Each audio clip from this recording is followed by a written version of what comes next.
Барлығы маған шұғыл түрде арзан баспана керек болған сәттен басталды. Қаланың дәл ортасындағы ескі коммуналдық пәтерден бір бөлме таптым. Үй иесі көзі үрейлі әйел алдын ала ескертті. Көршілер тыныш, бірақ біртүрлі. Иә, кейде тұрғындар көшіп кетіп жатады, таң қалма. Мен оған аса қатты мән бере қоймадым. Ең бастысы бағасы өте арзан болды. Сөйтіп көшіп келдім. Үй ескі, соңғы демін алып жатқандай сезілді. Ал дауыстар ешкім жүрмесе де еден тақтайларының үнемі сықырлайтын дауыстары, түс қағаздың ар жағынан біреу баяу қозғалып жүргендей сылдыр бір дауыс естимін. Түнде қабырғалардың ішінен бәсең, бірақ жағымсыз қырындаған дыбыс шығатын. Біреу құбырлардың бойымен ауыр кедір-бүдір бірдеңемен тырнап жатқандай. Көршілер расымен де біртүрлі болды. Бәрі емес, бірақ көпшілігі үнсіз. Өңі қуарып кеткен жағымсыз иіс шығатын. Олар бөлмелерінен сирек шығатын және әрдайым жалғыз-жалғыздан ғана көрінетін. Және ауыздарында үнемі бірдеңе шайнап отырады, бірақ үнсіз, еріндерін ғана қозғалтатын. Осылай 3 ай өмір сүрдім. Бір күні қабырғалардағы сықыр мен сыбдыр бұрынғыдан да қатты, тіпті талап еткендей естілді. Ал таңертең қарсы бөлме бос болып шықты. Мүлде бос.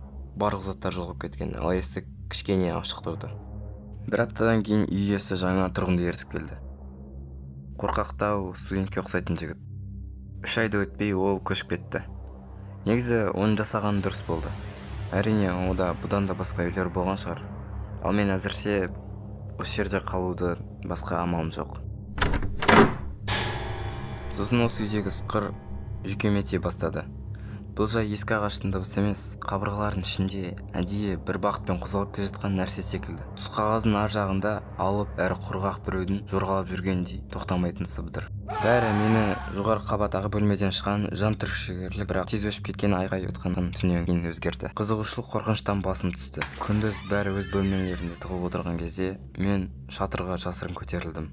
Есік ескі тақтайлармен бекітілген екен, бірақ біреуі сәл бос тұрған. Қолымды сұғып ілгегін таптым.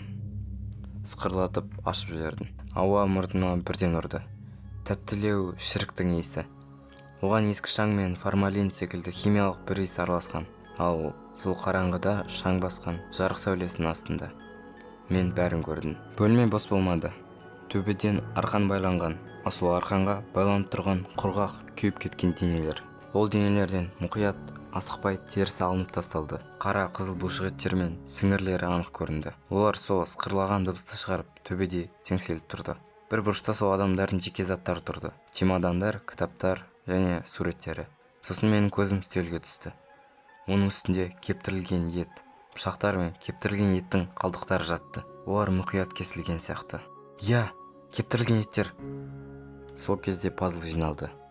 Менің көршілерім ауыздары біртүрлі бірдеңе шайнап жатқанда қимылдар. Олардың сұр терілері. Олар сақ шайнамады. Олар мынаны жеді. Олар алдыңғы келген адамдардан қоректенген. Ал терілері, олар терілерін өзіне таққан немесе ауыстыру үшін жөндеуге жіберген.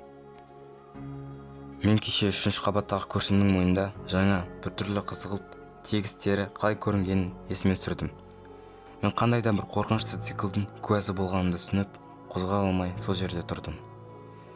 Бұл тіршілік иелері жай ғана өлтіріп қойған жоқ. Олар бөтен адамдардың терісін киіп, бұрынғы тұрғындардың қалған нәрселерді қайта өңдеген. Ал мен бұл қатардағы уақытым бітетіндей болды.